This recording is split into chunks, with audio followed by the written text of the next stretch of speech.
Senhor Presidente de algumas bancadas deste Parlamento, senhores membros do Governo, Sra. Ministra, Sra. Secretária de Estado, senhores deputados.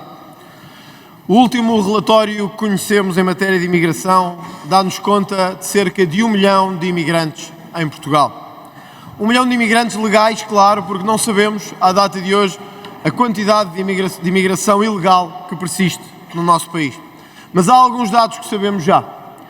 13,5% dos contribuintes são hoje estrangeiros em Portugal, quase 20% dos partos que ocorrem em Portugal são estrangeiros e os números em todos os serviços da administração pública, da saúde ou da justiça são hoje atingidos pela pressão migratória que Portugal decidiu acolher. Mas não só a imigração enquanto dado merece a nossa análise. 1/3 destes imigrantes estão, segundo o relatório, num patamar de pobreza. O patamar de pobreza a que o Partido Socialista vetou o país. Disseram aos imigrantes do mundo inteiro, sobretudo aos mais pobres, venham e não têm que pagar nada. Venham e têm aqui um terreno livre para fazer o que entenderem, para vos pagarmos subsídios e continuarmos a pagar o que entenderem. E hoje vivem muitos em tendas, como sem-abrigo, em estações de comboio ou de metro. É o retrato da imigração socialista num país cada vez mais pobre e cada vez mais desiludido com o Partido Socialista. À hora a que falamos nesta Câmara, os franceses aprovaram uma nova lei de imigração. A mesma que há anos o Chega pede para que este país possa, à semelhança das maiores democracias da União Europeia, controlar aqueles que chegam ao nosso território. O PS, com o apoio do PSD e da extrema-esquerda e da Iniciativa Liberal, fizeram precisamente o contrário. As portas abertas a toda a gente, o CEF desmantelado, uma política de insegurança absolutamente estonteante que hoje os portugueses sentem em todas as terras de Portugal. PS e PSD têm um consenso sobre imigração. Hoje, pela primeira vez, os portugueses percebem que esse consenso sobre imigração é um erro grave, que tal como ocorreu na Bélgica, em França, na Alemanha e na Holanda, vai trazer consequências para nós e para os nossos filhos no futuro.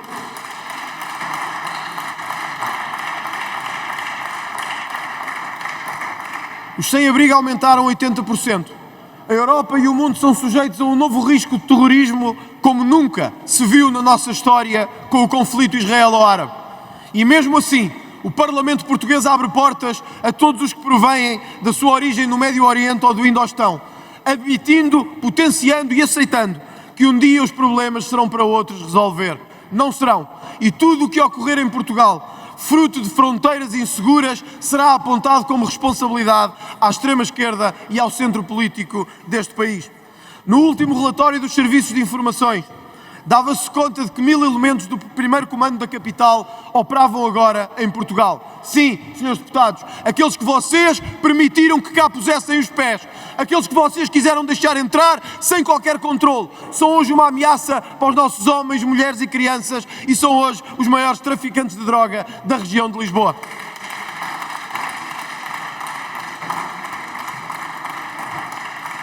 Senhor Presidente, senhores deputados, o debate que nos traz aqui hoje versa também sobre a pressão desta imigração na saúde em Portugal. Os portugueses que nos estão a ver sabem bem daquilo que falo. Sabem o que é chegar a um centro de saúde e ele estar fechado. Sabem o que é não haver médico de família. Sabem o que é ter hospitais prometidos e nunca construídos. Mas sabem o que é, ao mesmo tempo que isso acontece, ver filhos de poderosos estrangeiros, por uma qualquer influência ou terceira mão que ninguém conhece, ter chegado ao Serviço Nacional de Saúde e ter obtido medicamentos de 4 milhões de euros. Quando há portugueses que não têm 4 euros para as suas consultas, há filhos de poderosos que têm 4 milhões para virem ser tratados a Portugal. Sim, Sr. Presidente e Srs. Deputados, foi isto que o PS e o centro político conseguiram. Hoje veio-se a Portugal ter filhos. Não pague por eles, pague por vocês, meus caros portugueses. Pague por vocês que estão a pagar para que outros venham aqui ter os seus filhos e as suas crianças, para que outros venham aqui ter os seus medicamentos, para que outros venham aqui ter as suas consultas, quando a si, ao seu pai, à sua mãe e aos seus avós não lhes dão absolutamente nada e dão-lhes hospitais fechados e centros de saúde encerrados. É esse o debate que é preciso ter em Portugal. Por toda a internet encontramos isto. Venham ter os vossos filhos a Portugal. Eles pagam. Eles. Saiba, caro português, quem são eles. São vocês, que trabalharam uma vida toda, para hoje andar a sustentar aqueles que querem vir a este país beneficiar única e exclusivamente dos seus serviços de saúde. No Algarve, em Castelo Branco, em Lisboa, no Porto ou em Setúbal. Homens e mulheres com posses vêm a Portugal obter tratamentos para o cancro e para o HIV, quando podiam bem pagá-los nos seus países de origem. Mas não, como diz o povo, os tontos, os parvos e os estúpidos somos nós que andamos a pagar para aqueles que tinham poder de pagar e não o querem fazer em Portugal.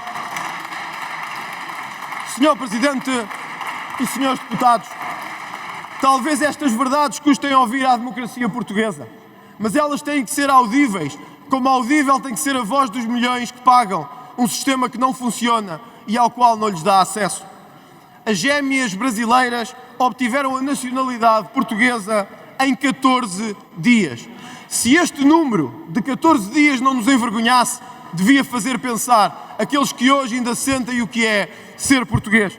Num país em que a média é de 20 meses, ou de 30, ou em algum caso de anos para se obter a nacionalidade, a terceira mão funcionou como nunca e obtiveram-se nacionalidades em 14 dias. Sim, Sr. Presidente, as cadeiras elétricas custaram 58 mil euros, mas que nunca uma criança portuguesa teve.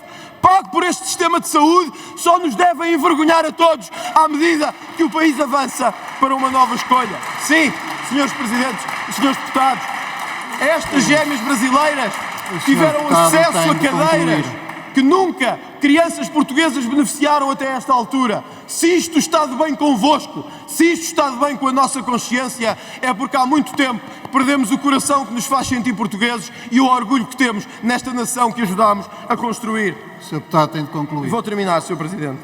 58 mil euros. Quando ouvimos ainda hoje, pais a dizer que estão à espera das cadeiras elétricas para os seus filhos. Eu acho que nos devia fazer pensar a todos sobre o país que estamos a construir e sobre o país que construímos nas últimas décadas. Da nossa parte, não teremos dúvidas. Será sempre Portugal primeiro e os portugueses primeiro. Muito obrigado.